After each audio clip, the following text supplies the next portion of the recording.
Bwana, nimekuja kwako tuzungumze. Leo kupitia Instagram yako nimeona umeandika ujumbe mrefu kweli kweli, ukasema kwamba vijana acheni tamaa, mafanikio ya kutoa kafara ndugu zenu mwisho wake ni mbaya sana. Hii ulikuwa unamaanisha nini, na umejuaje kwamba vijana wanatoa kafara ndugu zao ili mradi wapate utajiri?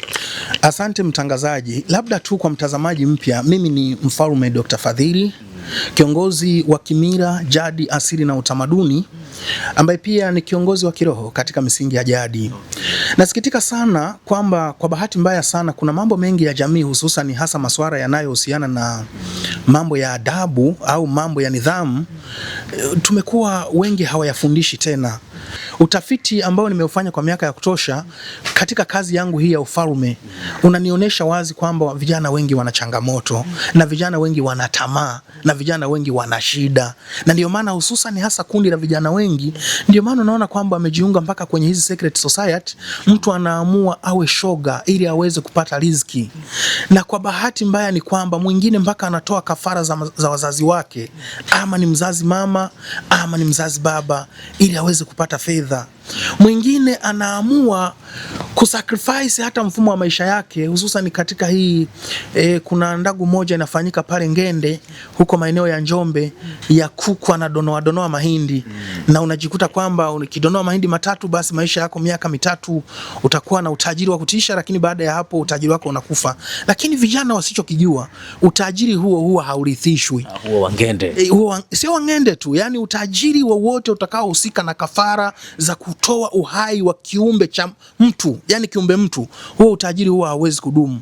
Tumekuwa tukifanya kafara za ng'ombe, kafara za mbuzi, kafara za mifugo kwa kadiri ya ilivyo, kutokana na maelekezo ya asili kutoka kwa wazee wetu, kwa sababu tunachokifanya ni ile ridhaa kutoka kwa mababu, kutoka kwa waliotutangulia kuishi kabla yetu, yani kutii mizimu, waliotutangulia wanaojua misingi ya dunia kwa kadiri.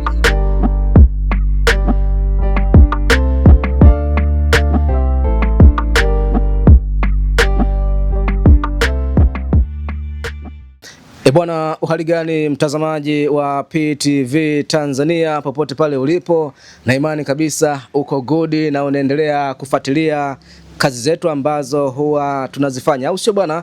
Mbele yako ni Mfalme Dr. Fadhili, au sio? Huyu bwana ni kiongozi wa kimila, jadi, asili na utamaduni himaya ya Nyarutambwe, Manyovu, Kigoma. Ni mtu mzito huyu mtazamaji, kama mnavyomuona akiwa na zana zote za kimila.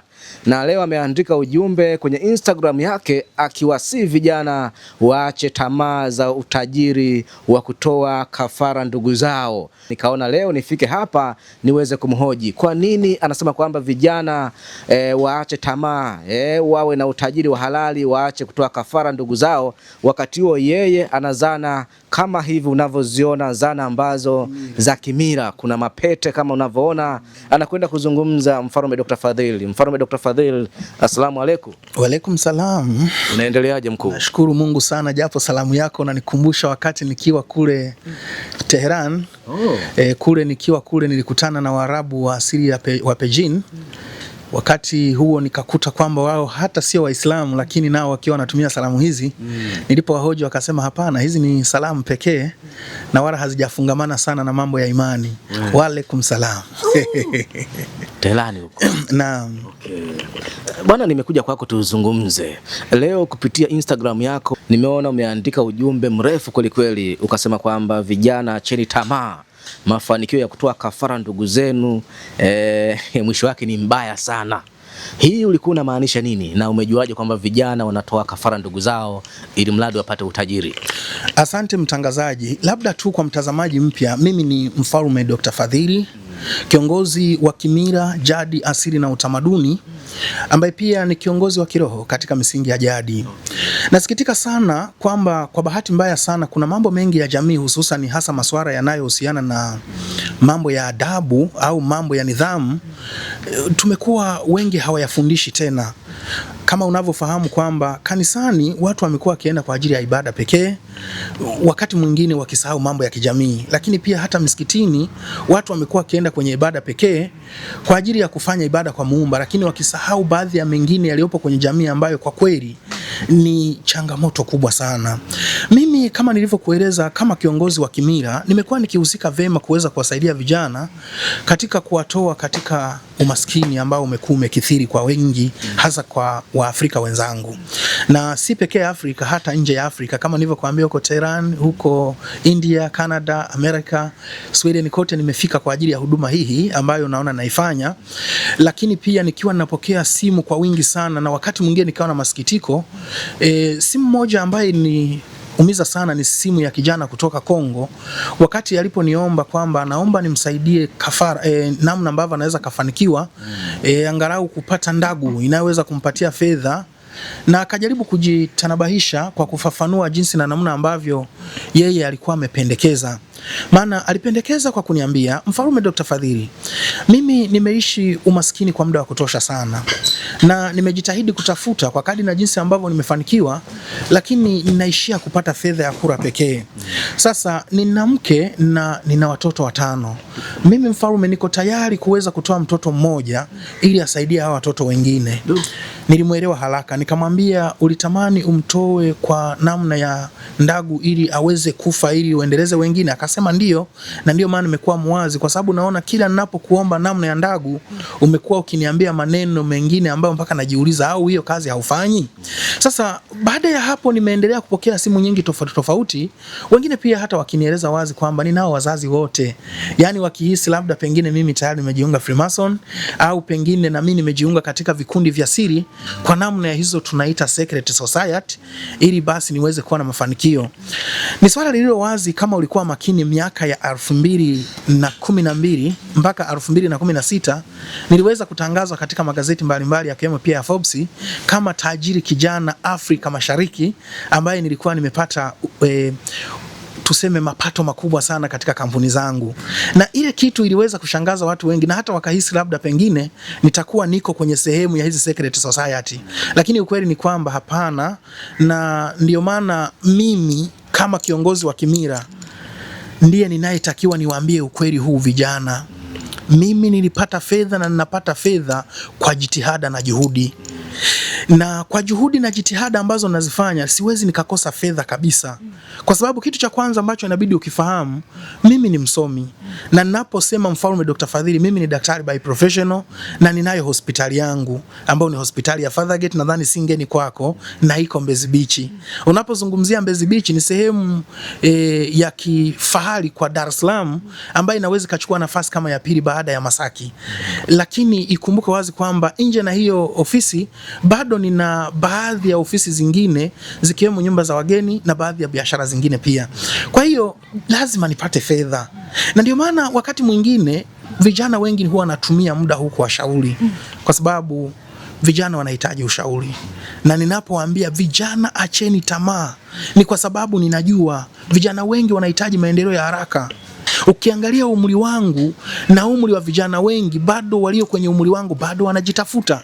Sasa inakuwaje wewe unaweza kaendesha magari kama unavyoona magari yangu haya ni BMW, kuna Ford Ranger, ni magari ya kizungu ambayo sio tena yale tunasema ya Japani na sehemu zingine za Uchina, kwa sababu ya gharama na uwezo mkubwa sana wa upambanaji wangu. Ndio maana ninaweza nikamiliki vitu vya thamani namna hiyo. Sasa wengi yamekuwa ni maswali kwao kwamba kijana, wewe unawezaje kuweza unawezaje kuweza kumiliki kiasi hicho ili kuweza kuhakikisha kwamba unapata fedha kiasi hicho. Lakini ukweli ulio wazi ni kwamba mimi ninapambana, na ndio maana naendelea kuwashauri vijana wenzangu wapambane.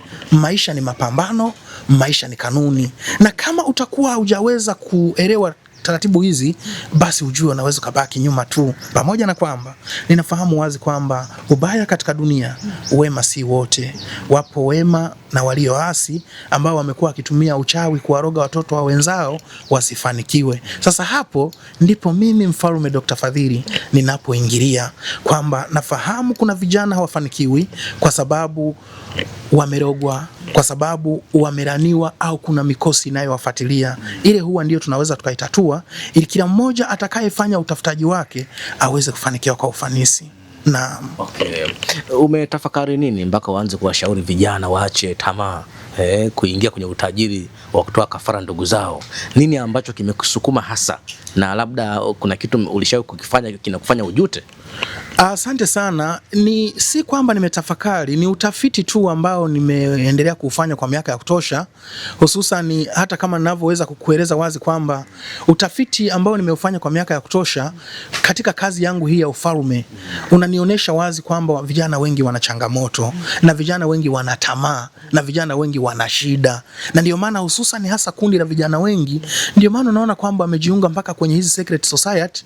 Mtu anaamua awe shoga ili aweze kupata riziki, na kwa bahati mbaya ni kwamba mwingine mpaka anatoa kafara za wazazi wake, ama ni mzazi mama ama ni mzazi baba, ili aweze kupata fedha.